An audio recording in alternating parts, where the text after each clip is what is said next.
சூப்பரான ஒரு வாழைக்காய் வறுவல், அதுவும் நார்த் இந்தியன் ஸ்டைலில் கிறிஸ்பியாக எம்மியாக அதே சமயம் சாஃப்டாக எப்படி பண்ணலாம் அப்படின்னு பார்க்கலாமா? இது பண்ணுறதுக்கு ஜஸ்ட்டு 5 மினிட்ஸ் தான் ஆகும். வாழைக்காய் வறுவல் செய்கிறதுக்கு இங்கே நான் 2 வாழைக்காய் போல் எடுத்திருக்கேன். அப்ராக்சிமேட்டாக இது 2 வந்து 1/2 கிலோ போல் வந்திருக்கும். இப்போ வாழைக்காய் வறுவல் செய்கிறதுக்கு நம்ம வாழைக்காவோட கீழ்ப்பகுதியும் அதே சமயம் அதோட காம்பு பகுதியும் கட் பண்ணதுக்கப்புறம் இதை 3ஆக வந்து டிவைட் பண்ணதுக்கப்புறம் இதோட தோலை வந்து நம்ம ரிமூவ் பண்ணி எடுத்துக்கலாம். இன்றைக்கி நான் பாக்ஸ் ஷேப்பில் வந்து செய்கிறதுனால இந்த மாதிரி வந்து மெத்தட் யூஸ் பண்ணியிருக்கேன். நீங்கள் ரவுண்ட் ஷேப்பில் யூஸ் பண்ணுறீங்க அப்படின்னா தோலை ரிமூவ் பண்ணிவிட்டு ரவுண்டாக வந்து கட் பண்ணி எடுத்துக்கோங்க. தோலை ஃபுல்லாக ரிமூவ் பண்ணதுக்கப்புறம் நீங்கள் வந்து பாக்ஸ் ஷேப்பில் வந்து அப்படியே கட் பண்ணி எடுத்துக்கோங்க. ரொம்ப தின்னாகவும் இல்லாமல் ரொம்ப திக்காகவும் இல்லாமல் மீடியம் சைஸில் நம்ம கட் பண்ணி எடுத்துக்கலாம். ஏன்னா ரொம்ப திக்காக வந்து கட் பண்ணோம் அப்படின்னாலும் வேகாது, தின்னாக கட் பண்ணால் முருகிரும். அதனால் மீடியம் சைஸில் கட் பண்ணி தனியாக எடுத்து வச்சுக்கோங்க. வாழைக்காவை நம்ம அப்படியே வச்சோம் அப்படின்னா இது வந்து கருத்து போயிடும். சீக்கிரமாக கருக்காமல் இருக்கிறதுக்காக வாழைக்காவை தண்ணியில் போட்டு வச்சோம் அப்படின்னா சீக்கிரமாக கருத்து போகாது.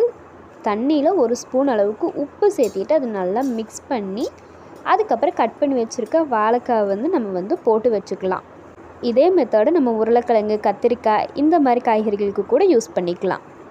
இப்போ இந்த வறுவல் செய்கிறதுக்கு ஒரு மிக்ஸி ஜாரில் 1 ஸ்பூன் குருமிளகு, 1/2 ஸ்பூன் சோம்பு, 1/2 ஸ்பூன் அளவுக்கு ஜீரகம் சேர்த்திட்டு நல்லா பவுடராக அரைச்சி வந்து தனியாக எடுத்து வச்சுக்கோங்க. இப்போது இந்த வறுவல் செய்கிறதுக்கு 2 டேபிள் ஸ்பூன் அரிசி மாவு, 3 டேபிள் ஸ்பூன் அளவுக்கு கடல மாவு வந்து எடுத்துக்கோங்க.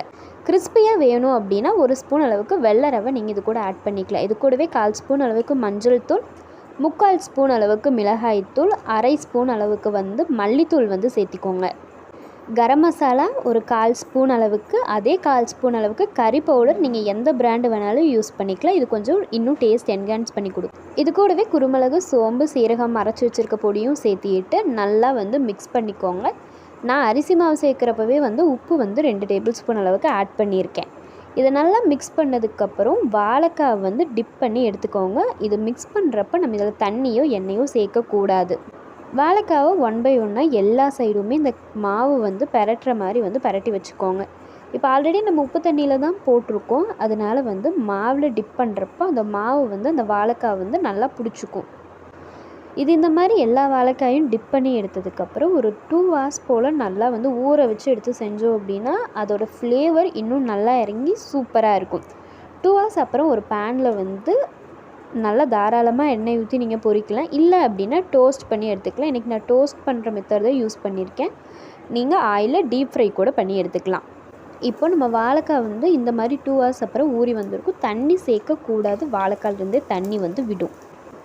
சிம்மில் வச்சு நல்லா ஒரு 5 நிமிஷம் போல் நம்ம பரட்டி விட்டோம் அப்படின்னா நல்லா கலர் சேஞ்ச் ஆகி வரும். ஹையில் வந்து வச்சோம் அப்படின்னா சீக்கிரம் கருகிரும். அதனால் சிம்மிலேயே வச்சு இந்த மாதிரி பொரிச்சு வந்து எடுத்துக்கோங்க. இந்த மாதிரி வாழைக்காய் வறுவல் ஒன்ஸ் உங்கள் வீட்டில் செஞ்சு பார்த்துட்டு எப்படி இருந்துச்சு அப்படின்னு மறக்காமல் கமெண்ட் பண்ணுங்கள். அதே மாதிரி உங்கள் வீட்டில் வாழைக்காய் வச்சு என்ன மாதிரி டிஷ் எல்லாம் செய்வீங்க அப்படிங்கிறதையும் சொல்லுங்கள். ஒன்ஸ் வாழைக்காய் வச்சு இந்த மாதிரி மறக்காமல் ட்ரை பண்ணி பார்த்துருங்க. இது உங்கள் குக்கிங் புக் தமிழ். ஒவ்வொரு பக்கமும் ஒவ்வொரு சுவை. மறக்காமல் சேனலை சப்ஸ்கிரைப் பண்ணிக்கோங்க. இந்த வீடியோ பிடிச்சிருந்தால் லைக் பண்ணிக்கோங்க. தேங்க்ஸ் ஃபார் வாட்சிங்.